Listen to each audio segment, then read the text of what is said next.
सावधान इंडिया का ये नया दौर जुर्म के खिलाफ जंग की ऐसी बेमिसाल कहानियों का दौर है जो 100 करोड़ हिंदुस्तानियों के लिए बहुत बड़ी प्रेरणा बनेगी, जो इस देश के हर नागरिक के दिल में अपराध को जड़ से खत्म करने का जज्बा जगाएंगी, जो ये साबित करेंगी कि अपराधी कितना भी ताकतवर क्यों ना हो, उसे उसके असल अंजाम तक पहुंचाना नामुमकिन नहीं, इंसाफ और हक हासिल करना असंभव नहीं। सावधान इंडिया के इस नए सीजन में दिखाई जाने वाली हर कहानी बेखौफ अपराधियों के हौसले पस्त करके रख देगी। ऐसी ही एक लड़ाई गंगा ताई ने भी लड़ी।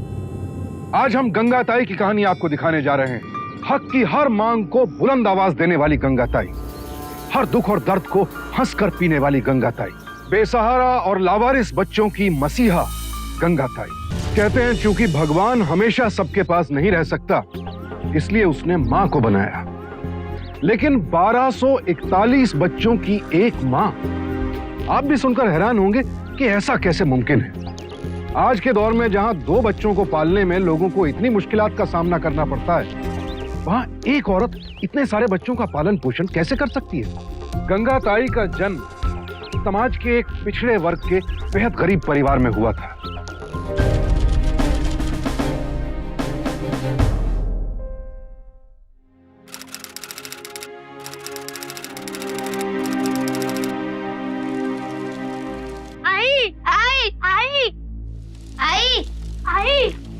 पैसे दो ना। आई गुरुजी ने कहा था कि किताब ना हो तो स्कूल मत आना। उनसे कहना कल लेकर आएंगे, ठीक है?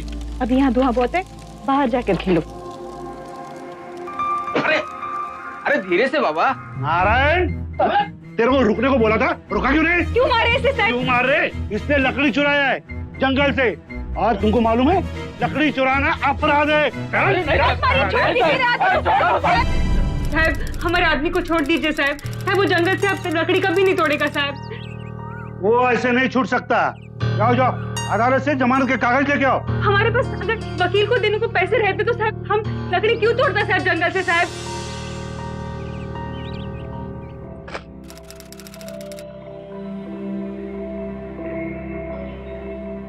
गांव में तो ऐसा पहली बार हुआ है कि जंगल से लकड़ी लाने के लिए किसी को जेल जाना पड़ा हो। साहब, थोड़ा गोबर लेती हूँ, चलेगा? कुछ नहीं मिलेगा, चल। दया करो साहब, चूल्हा ठंडा पड़ गया है। पूरा 2 दिवसापासून उपाशी है। बोला ना एक बार, कुछ नहीं मिलेगा गोबर इबर। एक गरीब कमजोर औरत पे हंसते हो। थोड़ा सा गोबर ले लेती तो आपका क्या जाता? जंगल से 4 लकड़ी तोड़ने के लिए हमारे मर्द को जेल में डाल दिया। घर में ना लकड़ी है ना गोबर, चूल्हा कैसे जले? देखो, हम सरकारी आदमी है, जैसा अफसर लोग बोलते हैं वैसा करते हैं। अगर तुमको कुछ शिकायत है तो जाके तावड़े साहब से बात करो, जाओ।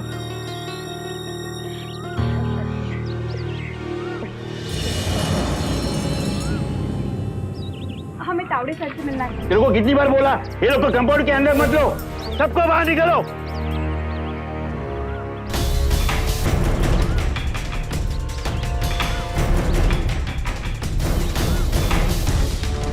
अरे ताई, इधर तो किधर भी नहीं लिखा कि अगर गोबर देंगे तो जंगल में ढोर चराने को मिलेगा। अरे कानून होता तो बोर्ड में लिखा होता ना। जंगल वाला है ना, हमसे फोकट में गोबर लेके जमींदार को बेचता है।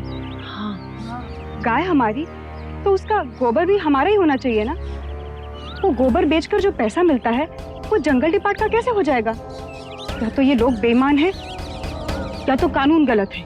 लेकिन गंगा, कानून गलत कैसे हो सकता है ना? हर कानून अगर सही होता तो बदलता क्यों? गांधी बापू ने नहीं अंग्रेजों से कितना कानून बदली करके लिया था, फिर बाद में बाबा साहब ने आकर नया कानून बनाया था। पर वो तो बाबा साहब थे गंगा, हम लोग अकेले क्या कर सकते हैं ना? अगर हम एक होकर बोले तो बहुत कुछ कर सकते हैं। अच्छा, ऐसा कितनी बार होता है कि सरकारी कुर्सी पर बैठे लोग आम आदमी को कानून की जानकारी ना होने का गलत फायदा उठाते हैं। आम आदमी की सहूलियत के लिए बनाए गए कानूनों को उन्हीं के लिए मुसीबत बना देते हैं। ऐसे लोग ये क्यों नहीं समझते कि वो आम आदमी के अधिकारों के रक्षक हैं, ना कि उनके शोषक। गाय हमारी गोबर तुम्हारा, नहीं चलेगा ये कानून। गाय हमारी गोबर तुम्हारा, नहीं चलेगा ये कानून। गाय हमारी गोबर तुम्हारा, नहीं चलेगा ये कानून। अवड़े, हाँ, ये क्या हो रहा है? साहेब, मी सांगते. हमारे आदमी को जंगल में लकड़ी तोड़ने के लिए अंदर डाल दिया साहब। साहब घर में गोबर भी नहीं है, गोबर भी ले लेते हैं लोग साहब। साहब हम क्या करें साहब, ना लकड़ी है ना गोबर साहब। साहब क्या जलाए, चूल्हा भी नहीं जला सकते साहब। आप निश्चिंत रहिए, आज से आप अपने पशुओं के गोबर उठाने से कोई नहीं रोकेगा। अगर आप गोबर बेचना चाहते हैं तो उसका निर्धारित मूल्य भी आपको मिलेगा। और जंगल की जितनी भी सूखी लकड़ियां नीचे गिरती है ना, वो आप चुन सकती हैं। इतना ही नहीं, हमारे वन विभाग ने आपके गाँव वालों के खिलाफ जितने भी केसेस किए हैं वो सारे हम वापस ले रहे हैं। धन्यवाद साहब। देखिए, धन्यवाद तो आपको देना चाहिए कि आपने इस भ्रष्टाचार के खिलाफ आवाज उठाई। और मिस्टर तावड़े, तुम सर, तुम्हारे खिलाफ सख्त कार्रवाई करनी चाहिए, लेकिन तुम्हें पता है तुम्हारी नौकरी भी जा सकती है। और पाटिल साहब, बड़े अफसोस की बात है, आप इतने पढ़े लिखे होने के बावजूद भी इस बेईमान का साथ दे रहे हो। शर्म आती है मुझे। चलिए। गंगा सीधी जरूर थी पर डरपोक नहीं। सब कुछ समझकर भी अन्याय सहना उसके स्वभाव में नहीं था। और चूंकि वो पढ़ी लिखी थी, इसलिए उसने अपनी आवाज बुलंद की और अपना हक हासिल किया। और सिर्फ अपना ही क्यों, पूरे गांव के लोगों को उनकी इस लड़ाई से फायदा मिला। लेकिन अफसोस, गंगा की जीत का ये पल ही उनकी मुसीबत का सबसे बड़ा पल बनकर सामने आया। गंगा ताई जिंदाबाद, गंगा ताई जिंदाबाद, गंगा ताई जिंदाबाद। तूने कौन सा ऐसा कद्दू में तीर मारा है तो लोग तेरे नाम के नारे लगा रहे? अरे भाऊ, अगर गंगा ताई न होती ना तो तुम कभी जेल से ना छूटते। जिंदाबाद गंगा ताई, जिंदाबाद गंगा ताई जिंदाबाद।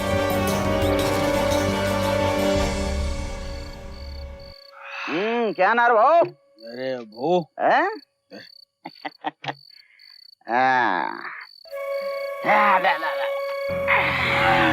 चलने दो, चलने दो, अच्छा चल रहा है। औरत की जीत की खुशी मना रही हो। वो तो है। बड़ी तेज निकली तेरी औरत। अच्छा बदला लिया वो तावड़े से। वो तो है।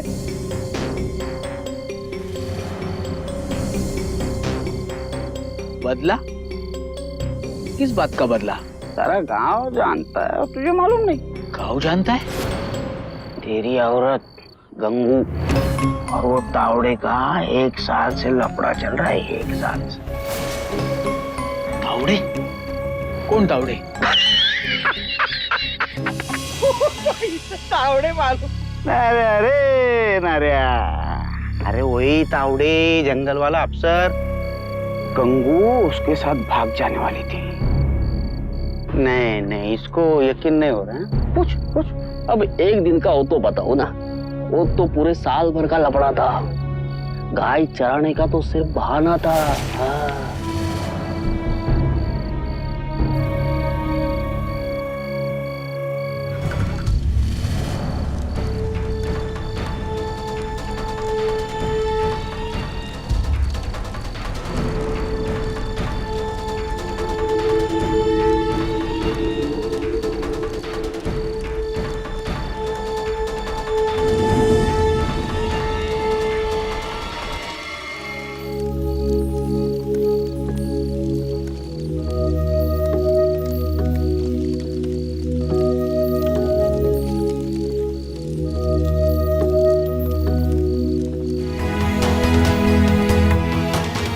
क्या हो रहा था? एक औरत जो कईयों के अधिकारों के लिए लड़ी, उन्हें इंसाफ दिलाया, आज उसे जिंदगी से इस तरह लड़ना पड़ रहा था। शर्म आती है मुझे ऐसे समाज का हिस्सा होते हुए जो गंगा ताई जैसी औरत की इंसानियत और नेक दिली का ये सिला देता है, उसके साथ ऐसा घिनौना बर्ताव करता है। क्या यही इंसानियत थी? लेकिन गंगा ताई कोई कमजोर औरत नहीं थी। उसने तो जिंदगी से हार ना मानने की जिद ठान ली थी। बुरी से बुरी परिस्थिति का भी वो कोई अच्छा पहलू खोज निकालती थी। जीवन के प्रति ऐसी अदम्य आस्था, ऐसी उम्मीद अनोखी थी। यूं ही भटकते भटकते 6 बरस बीत गए और फिर एक दिन गंगा गढ़चिरौली पहुंची, जहां उसकी जिंदगी में एक ऐसा मोड़ आया जहां से एक नई राह निकल पड़ी।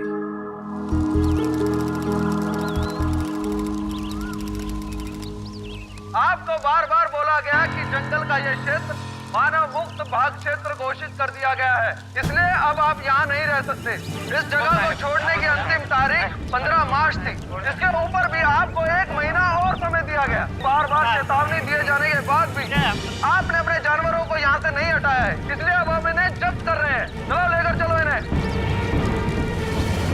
हमारे पास जंगल नहीं, जमीन नहीं, पानी नहीं, सर पे छत नहीं, हमको बोलते जाओ। किधर जा, बोलो किधर जाए हम? आसवानो माझिया डोळ्या वाहू नका, अंतरीच्या वेदना साऱ्या जगा दाहू नका। अपने आंखों के आंसुओं को बाहर मत निकलने दो, अपने अंदर की वेदनाओं को सारी जगत को मत दिखाना। मैं भी जिंदगी से एक बार पूरी तरह हार गई थी, सोचा था मर जाऊं। मरने के लिए कुएं पर गई थी, कूदने ही वाली थी कि मुझे एक झाड़ दिखा। उसको देखा तो देखती रह गई। उसको किसी ने फरसे से काट दिया था, लेकिन फिर भी उसके अंदर से एक हरी डाल दोबारा से उभर रही थी। सोचा इस झाड़ ने भी हार नहीं मानी, फिर मैं तो एक मानव हूँ, मैं कैसे हार मान सकती हूँ? जीने का हक तो मुझे भगवान ने दिया है, ये हक मुझसे कोई नहीं छीन सकता। क्या कर सकते ताई? हम लड़ सकते हैं, लड़ोगे नहीं तो जीतोगे कैसे? पर सरकार से कोई कैसे लड़ेगा? सरकार कौन? हम जैसे आम आदमी ही तो हैं। हर आदमी के अंदर डर को समझने की क्षमता रहती है। ये लड़ाई सिर्फ तुम्हारी नहीं है, मैंने अखबार में पढ़ा है तुम जैसे कई और लोग ये लड़ाई लड़ रहे हैं। और फिर सोचो, सरकार ने तो सब कुछ तुम्हारा ले लिया, घर जमीन जंगल, अब तुम्हारे पास होने के लिए बचा ही क्या है? अगर हारने के लिए कुछ बचा ही नहीं है तो फिर हार से कैसा डर? अरे हमें अंदर जाने दो ना, साहब से मिलना है। कब से रुके हम इधर? जाने दो ना अंदर। कहाँ से आ जाते हैं? मंत्री से मिलना। हटो, रुका के रोको। अरे इसको कैसे जाने दिया? हमको अंदर नहीं जाने देंगे। हटिए, मुझे मिलना है मंत्री जी। साहब साहब, राम राम साहब। चलो चलो, बाहर जाओ, बाहर जाओ। साहब ये क्या बदतमीजी है? ए साहब, नौकर समझकर किस पे चिल्लाता है? हम आपके नौकर नहीं हैं, उल्टा आप हमारे नौकर हैं। आपको वोट देकर हमने इस कुर्सी पर बिठाया है, हमारे काम के लिए। तेरी समझता क्या है? ये हुई ना बात साहब। साहब ये गढ़चिरौली के आदिवासी लोग हैं साहब। साहब वन विभाग ने इनको इनके गांव से निकाल दिया है साहब, और उनकी गायें भी ले ली साहब। साहब ऐसे तो नहीं चल सकता ना साहब। गंगू ताई की, गंगू ताई की, गंगा ताई की, गंगा ताई की, गंगा ताई की। गंगा कानून की पेचीदगियां भले ही नहीं समझती थी, लेकिन न्याय का अर्थ जरूर जानती थी। और यह गंगा की पहल का ही नतीजा था कि गांव वालों की गायें रिहा हुई और उनके पुनर्वास के लिए जंगल के एक दूसरे हिस्से में जमीन आवंटित की गई। कौन है जो दूसरों की तकलीफ को अपनी तकलीफ समझता है? कौन परायों का गम अपनाता है? कौन दूसरों के हक और जरूरतों के लिए अपनी जी जान लगा देता है? बहुत कम ऐसे लोग होते हैं जिनकी आंखें दूसरों का दर्द देखकर छलक आती हैं। गंगा उन्हीं विरले लोगों में से है जिन्होंने अपना जीवन दूसरों के लिए समर्पित कर दिया है। लेकिन जिस वजह से गंगा देश भर के लोगों के लिए मिसाल बनी, वो पल तो अब आने वाला था। गंगा ताई, अब तुम इस झोपड़े में मत रहो, हमारे साथ चलो, हम लोग सब साथ में रहेंगे। बहुत बड़ा दिल है आपका भाऊ, पर सरकार ने पहले ही आपको बहुत कम जगह दी है। क्या भी कहाँ कम जगह, बहुत जगह है। वैसे ही गंगा ताई, ये गांव पर तुम्हारा बहुत एहसान। पर वो बच्चे अनाथ है गंगा ताई, न उसके माँ है न बाप। पर रहने खाने का हक तो उनका भी है ना, और अभी पढ़ाई की उम्र है उनकी। उनकी देखभाल किसी को तो करनी होगी ना। मैं यहाँ रहूंगी, पर एक शर्त पर। क्या? इन बच्चों को मुझे दे दो, मैं इनकी आई बनूंगी, मैं इनकी देखभाल करूंगी। बहुत बिल्कुल।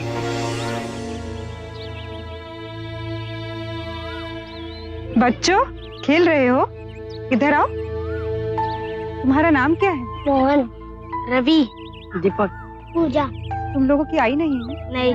मेरे बेटे बनकर रहोगे? हाँ, आ जाओ।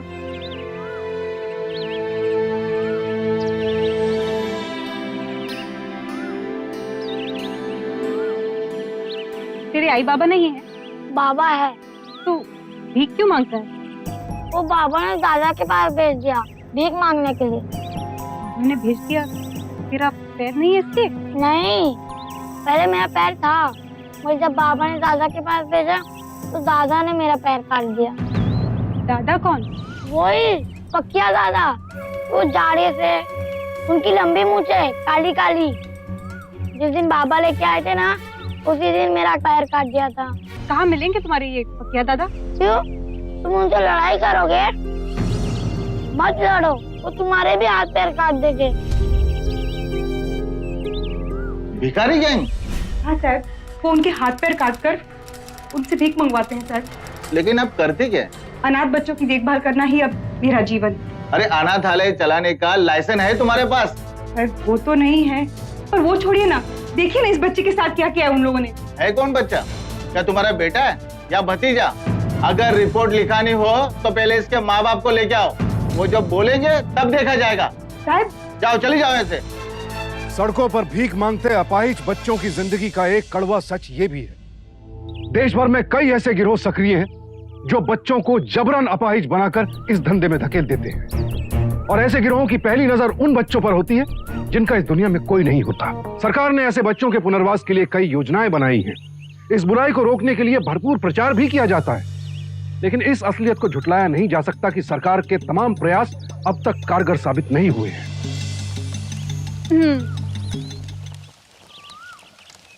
हाँ, ये है अशोक, आज से अपने साथ ही रहेगा। और अशोक, ये है आशा, पूजा, मोहन, रवि, और वो जो सो रहा है ना वो है दीपक। और आई, तुम्हारी गैंग तो बहुत छोटी है, पक्किया दादा की गैंग तो बहुत बड़ी है। बेटा अशोक, अपनी गैंग नहीं है, ये अपना परिवार है। और यहाँ भीख मांगने का काम सिर्फ मैं करती है। तो ये लोग क्या करते हैं? ये लोग दांत साफ करते हैं, रोज नहाते हैं, ठीक से खाना खाते हैं, स्कूल जाते हैं और पढ़ाई करते हैं। स्कूल? तू जाएगा स्कूल? स्कूल वाले कपड़े पहन के? हाँ हाँ, बस स्कूल वाले कपड़े मिलेंगे तो ही। अनाथ बच्चों के लालन पालन का जो दायित्व गंगा ताई ने उठाया था वो किसी भी नजरिए से सरल नहीं था, खास करके तब जबकि गंगा ताई की अपनी खुद की कोई आमदनी नहीं थी।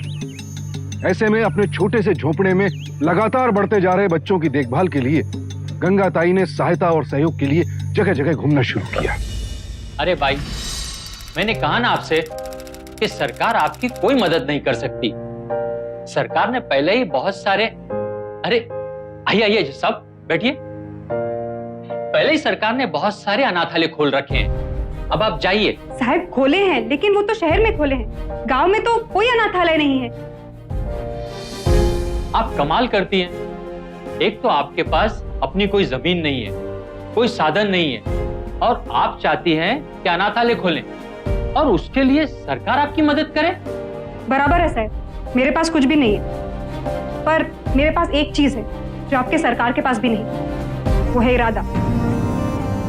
मेरे पास कुछ भी नहीं है, फिर भी मैं 5 अनाथ बच्चों को पाल रही हूँ।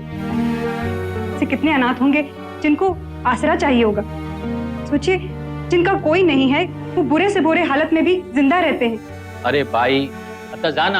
अरे भाई सुनने दीजिए ना, कैसे जिंदा रहते हैं? है, वो जानता है कि उसकी जिंदगी बचाकर रखने के लिए है। ये तो कोई भी नादान बच्चा जानता है कि उसकी जिंदगी बर्बाद करने के लिए नहीं है। लेकिन कुछ बड़े लोग नादान बनते हैं, समझते हैं कि सिर्फ उनकी ही जिंदगी मूल्यवान है। बाकी लोग चाहे जिए या मरे, छोटा हो या बड़ा, अमीर हो या गरीब, सबका जीवन अनमोल है। हाँ ठीक है, अभी आप जाओ, मुझे जज साहब से कुछ बात करनी है। कुछ तो मदद। जाइए प्लीज। हाँ तो जज साहब, वो पेपर्स तैयार हो गए? सुनिए,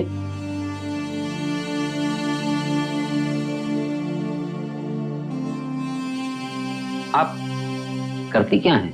वैसे तो मैं भिखारी हूँ, पर मेरे पास 5 अनाथ बच्चे हैं। मैं अनाथों का घर बनाती हूँ। मेरा नाम अविनाश कुलकर्णी है। मैं हाई कोर्ट का रिटायर्ड जज हूँ। वर्धा में मेरी एक 2 एकड़ की जमीन है जिसे बेचने के लिए मैं इनके पास आया था। आपसे मिलने के बाद मेरा इरादा बदल गया है। मैं वो जमीन आपको आपके अनाथ आश्रम के लिए दान देना चाहता हूँ। और भी किसी चीज की आपको कभी जरूरत हो, आप बेखौफ बताइएगा, हम आपके साथ हैं। धन्यवाद सर। अरे तुम सब यहाँ क्यों खड़े हो? आशा और अशोक को उठा के ले गए। कौन उठा कर लेके गए? दो लोग। अशोक को जानते थे। आशा ने शोर मचा, अशोक को भी ले गए। अच्छा, इसको अंदर रख दे, तुम सब अंदर बैठ जाओ, ठीक है? मैं आती है। कहाँ जा रहा है? आशा और अशोक को लाने।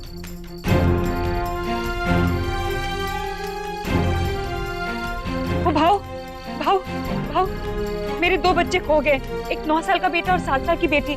देखा है कहीं?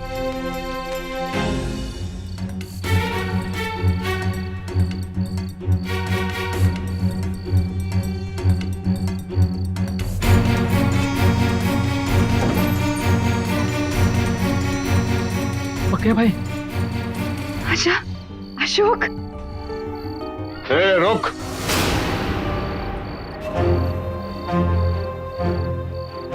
अच्छा, तो तू वो है, तू मेरे लड़के को लेके गई थी ना? तू एक लेके गई, मैं तेरे गैंग से 2 को उड़ा लाया। मैं कोई गैंग नहीं चलाती, मैं अनाथ बच्चों को पालती हूँ। मैं भी वही करता है।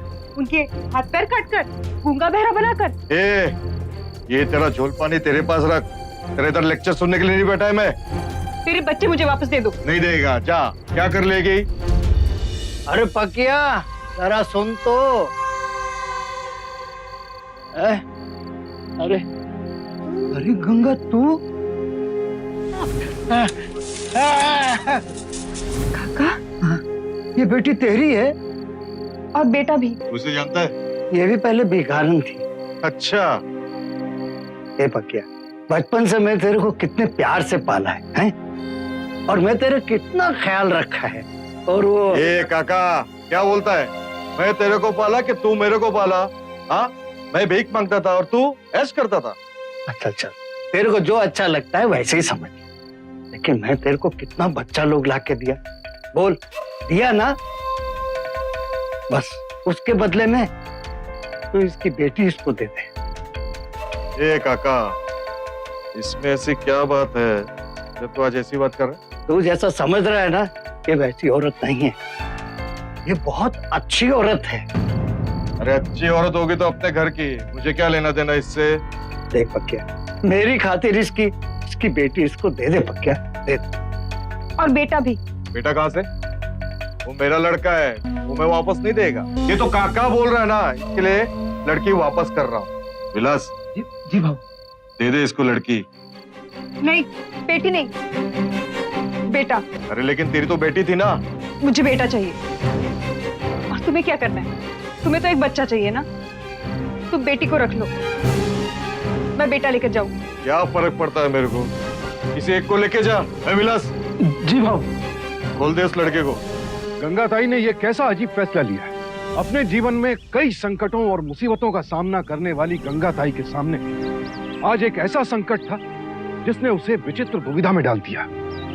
उसकी अपनी बेटी आशा, जिसे उसने 9 महीने कोख में रखा, जो हर मुश्किल हालात में उसके जीवन की आशा बनकर उसके साथ रही, आज उसके बजाय गंगाताई ने एक पराये लड़के को चुन लिया। किसी आम औरत के लिए इस चुनाव में शायद कोई दुविधा नहीं होती, वो अपनी बेटी को चुन लेती, लेकिन गंगाताई ने ऐसा नहीं किया।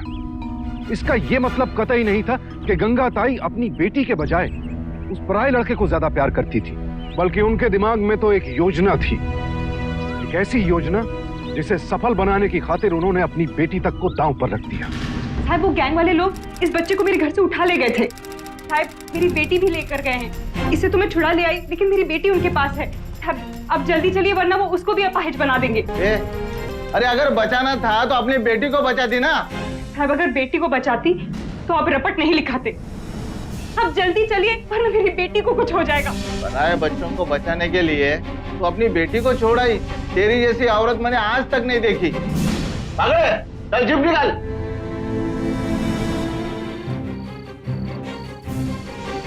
चलो आ जाओ, जल्दी आ जाओ।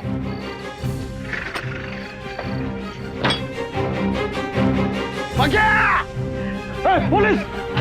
भिखारियों के गिरोह से 23 बच्चे आजाद कराए गए। उनमें से 6 के माँ बाप का पता लगाकर उन्हें उनके पास भेज दिया गया, लेकिन 17 बच्चे ऐसे थे जिनके पास जाने के लिए कोई जगह नहीं थी। उनके लिए गंगाताई कांबले थी। गंगाताई को रिटायर्ड जज साहब द्वारा दान दी गई जमीन तो मिल गई थी, लेकिन बच्चों को पालने पोसने पढ़ाने लिखाने के लिए और भी बहुत कुछ आवश्यक था। बर्तन, कपड़े, गद्दे, चादर और सबसे जरूरी राशन। कोई साधारण व्यक्ति शायद इतनी बड़ी जिम्मेदारी के ख्याल से ही हार मान जाता, लेकिन गंगा ताई न थकना जानती थी और न हारना। वो गांव-गांव घूमकर भाषण देती रही और लोग उनके ध्येय की सच्चाई से प्रभावित होकर खुलकर दान देते रहे। कभी बस अड्डे पर भीख मांगने वाली गंगा ताई ने असंभव को संभव कर दिखाया। उम्मीद बाल सदन के नाम से पहला आश्रम गढ़चिरौली में ही खुला और उसके बाद 4 और आश्रम बने। प्रेम, करुणा, दया, ममता और त्याग, इन सब को मिलाकर अगर एक नाम गढ़ा जाए तो वो गंगा ताई होगा। लेकिन ऐसा नहीं कि ये सब सिर्फ गंगा ताई में है, ये सारे भाव हमारे अंदर जन्म से हैं। फर्क सिर्फ इतना है कि हम इंसानियत के इन एहसासों को खुद तक सीमित रखते हैं, लेकिन गंगा ताई ने मानवता का ये सारा अमृत परायों पर लुटाया। उनके जीवन के सफर का एक एक पड़ाव हम सबके लिए एक बहुत बड़ी प्रेरणा है। हम सबके भीतर एक गंगा ताई बसती है। हम सब में जुर्म के खिलाफ लड़ने की ताकत है, दुख में किसी का साथ देने की चाहत है। जरूरत है तो बस इस एहसास और जज्बे को जागृत करने की। गंगा ताई अब तक 1000 से भी ज्यादा बच्चों को अपना चुकी हैं, उन्हें अपना नाम दे चुकी हैं ताकि उनके विकास की राह में नाम रोड़ा न बन सके। और खास बात यह है कि यह गिनती अभी रुकी नहीं है। लावारिस, बेघर और बेसहारा बच्चों को अपनाने का यह सिलसिला अब भी जारी है। समाज से लेकर सरकार तक सबने गंगा ताई की इस पहल को सलाम किया है और उन्हें अब तक 250 से भी ज्यादा पुरस्कार मिल चुके हैं। जैसा कि मैंने आपको बताया, गंगा ताई ने हजारों बच्चों की जीवन धारा बदल दी। आज उनमें से कई बड़े हो चुके हैं और ऊंचे ऊंचे पदों पर कार्यरत हैं। गंगा ताई की परवरिश में बड़े हुए कई बच्चे आज डॉक्टर, इंजीनियर, वकील, लेक्चरर और कॉर्पोरेटर जैसे सम्मानित पदों पर काम करते हुए गंगा ताई का नाम रोशन कर रहे हैं। सावधान इंडिया गंगा ताई के साहस, उनके संघर्ष और उनके इंसानियत के जज्बे को दिल से सलाम करता है।